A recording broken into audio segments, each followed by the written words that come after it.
Hello, today I want to speak about this book.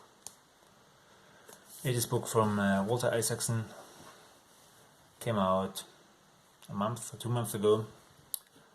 But before I go into it, I just want to give a shout out to Daniel Patton.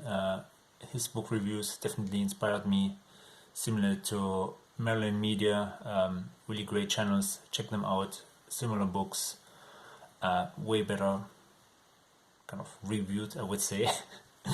But anyway, I actually was excited doing this review because so far I only saw one other review, some doctor who is kind of pushing stocks related to this CRISPR technology, and some automated reviews, and then of course tons of interviews from the author himself, which are really good. Check them out. I'll probably link a few things below. So yeah, so that's first thing. Second, thanks to Walter Isaacson. Not sure if he's going to see this or not. Great books, great work. I don't want to rip you off, but yeah, that's just what I think. So probably all the other positives or more positive reviews kind of yeah, you can dwell on those and forget this maybe slightly nitpicking review. Anyway, so first a quick overview, then what I find good, what I find bad, quick conclusion, and then some just other stuff what I have on my reading list. So this book is advertised as, or Amazon says has 560 pages, also Wikipedia, even though mine only lists 536 pages. Of those are 481 kind of 9 parts with 56 chapters. There are 29 pages of notes and 16 pages of index. The index is pretty good. What I was looking for I found straight away, so that's great. I first listened to this book in audio form, 16 hours, double speed, 8 hours plus.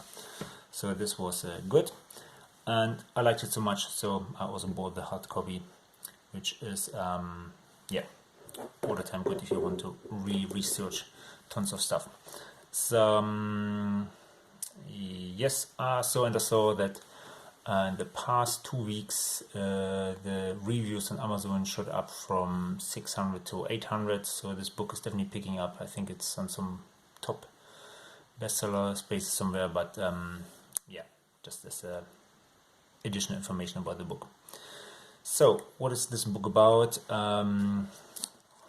Pretty much foremost about Jenifer Doudna, I hope I said the name right, or almost right. Kind of her story with CRISPR, finding out those gene editing methods that bacteria use kind of to fight off virus infections, and kind of their journey onwards from around 2012 to the present day, which is 2021. Okay, so the book kicks off talking about DNA, CRISPR, then goes into 2012. There are also parts about COVID. It discusses moral and application issues with this technology, dives a bit into kind of current thinking, or at least current political correct thinking about this. It talks about the 3 gene-edited babies in China, which is the current only known ones, at least to the public. And it talks about how much it might cost. Then it speaks about further new technologies. I have to research it again, so I can't tell the name. It speaks about Watson and his son. Then it talks about the global corporation, how this was discovered, and it also mentions an interesting individual, which is Josiah Senior, which is doing partly self-experiments with gene editing on himself or in his garage or at his home. So, alright, so those is kind of just a quick overview. The plus points, so this book is fairly informative for somebody who hasn't kind of touched on this topic a lot or hasn't followed this topic closely. Of course, if you read Nature, Science, Cell on a regular basis, it's probably omits quite a few things, I would guess, but if you're like me, just only kind of know that there's something going on with the ability of harnessing or that our understanding of genes is increasing over the past decade. It's definitely a very good book to pick up. The narrative is quite good, so it follows this professor who is figuring these things out, then seeing how the world around her kind of not gets crazy, but basically it's really busy. Lots of people jump onto this technology. Also, part is dedicated to the whole patent issue, which is all the time really interesting because yes, patents are good for people who figured stuff out, but actually so there is still some patent quarrels going on between the different parties who invented it. There seems to be like 2 or 3 camps who are competing about certain stuff, but it would be interesting to have known kind of who funded this research and yeah, why are certain people claiming or kind of taking claim to certain things. Anyway, that's patent stuff which is in there, so the book is not overloaded, so it's really good. It's not getting lost in details. The narrative really is fast paced. The beginning was pretty much what you expect of a book like this. Then it gets really interesting when it goes into what was it? When it talks about more current developments. Definitely COVID is mentioned quite a lot, which you can leave out if it's not kind of your thing you're interested in. Definitely still very interesting book. And I like that quite a few things were mentioned of people who think about it, some writings about it. There is one mentioning from A Theory of Justice and what's the book called? Kind of this counter argument to this book from Theory of Justice, Utopia State, and some other stuff. Sorry about this. I will also link it below. So yeah, those were the good things. What I kind of picked up as not so good, or kind of which unfortunately added a few or deducted a few points from this pretty impressive book. So you can expect what Walter writes is at least a good book, if not a very good book. So it's definitely very solid, but there were a few things that are not so solid. So there were kind of in the middle, there was some repetition and almost like one-to-one repetition. So anyway, so whoever edited or was sleeping during the edit kind of might have done a better job. I would think that Walter has maybe 1 or 2 editors. Anyway, but there's something slipped. Another very big slip, so it says that COVID is plague, so the plague is something different. COVID is probably not as good as many other health issues we had in the last, let's say, 80 years, but it's definitely not the plague. Anyway, so yeah, it's a big minus. And then the title, the code breaker. I actually have to think or to speak with other people about it. I don't see any code broken. It's using edits. The book is about understanding more how kind of how genes are manipulated between different organisms which are basically operating on genes. well, there's something broken, but a code breaker is probably more. I would expect a title like this, maybe of a book about Alan Turing. Maybe I looked into many books from Alan Turing to expect a title for this for Alan Turing, but definitely stuff isn't broken, it's more edited. Because yeah, you don't want to break it, you just want to edit, manipulate genetic or RNA information. And then, of course, Walter is approaching his 70s, even though probably in his mind he's probably still quite young for his age, addressing the future of humanity. Yeah, it talks about stuff you expect. There was definitely one very interesting thing for me, which is that the discussion moved already on to the point of saying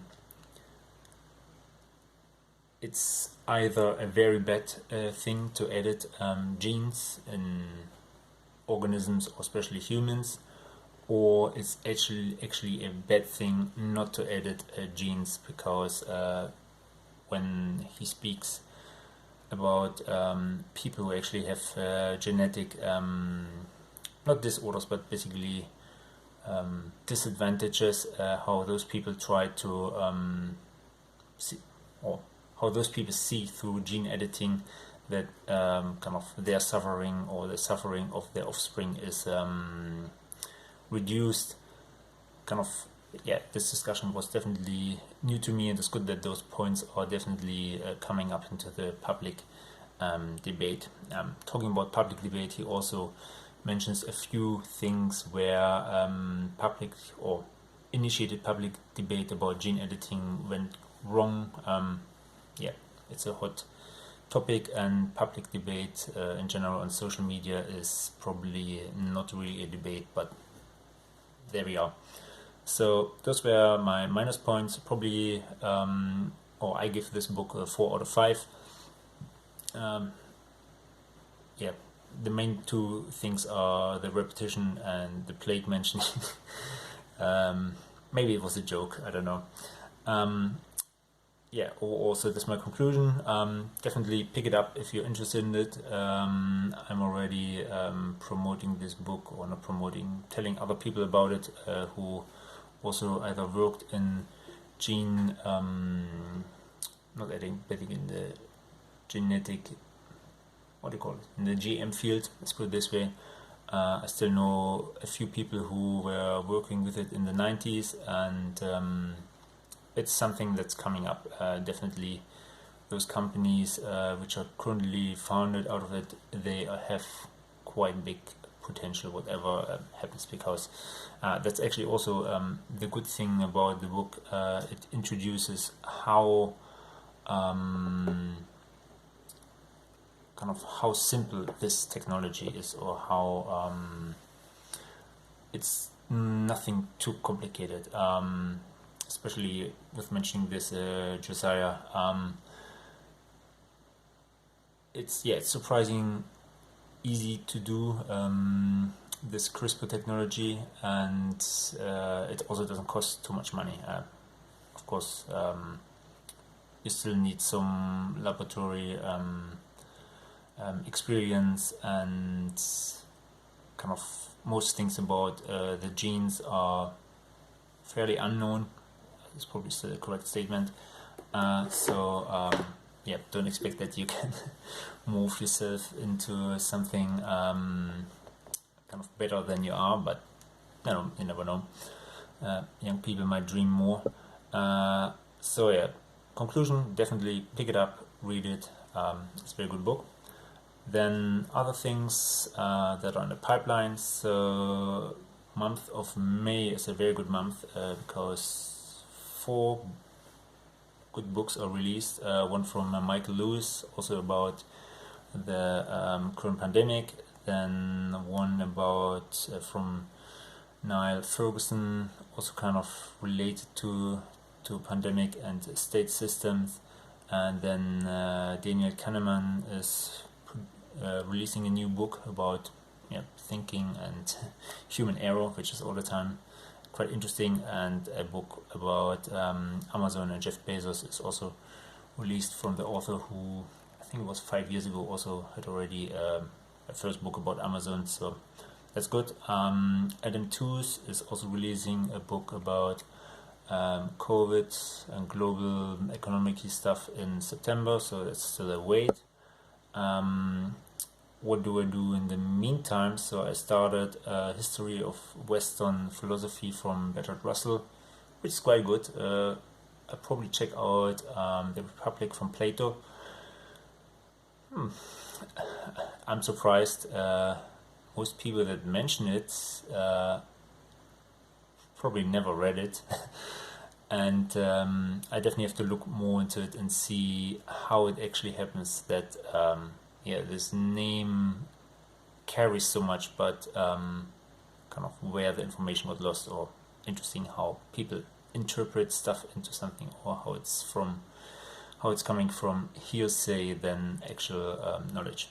And then, of course, if I get bored, there is all the time The Rise and Fall of the Roman Republic, and tons of stuff about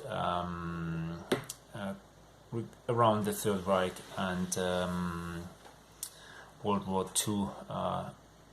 I picked this up, the last topic, because Lex Friedman, he is mentioning, or he mentioned a lot in the recent past, the rise and fall of the Third Reich, which I kind of tried to look into, but then I kind of got stuck, or I stopped, because it's a very old book. It's written by a journalist. It has lots of praise, this book. But because this book was heavily promoted, or is heavily promoted by Jordan Peterson, I kind of thought like, okay, let's check what else is out there. Why such an old book? So I picked up tons of new books from Ian Kirscher, and there are like 3 other big authors which released books about this topic in the past 1 to 2 decades, and I go through them first before I go through the rise and fall, because it gives more balance and actually also lots of more points to discuss with people who only going to read rise and fall. All right, okay, so that's enough from me. So let's see which reviews I will do next, or when I have time again, or something kind of gets me fancy. I still have a few books from last year I could review. I'll probably just have to make the effort. Okay, anyway, thanks for watching, all the best, and talk to you in the future. Bye.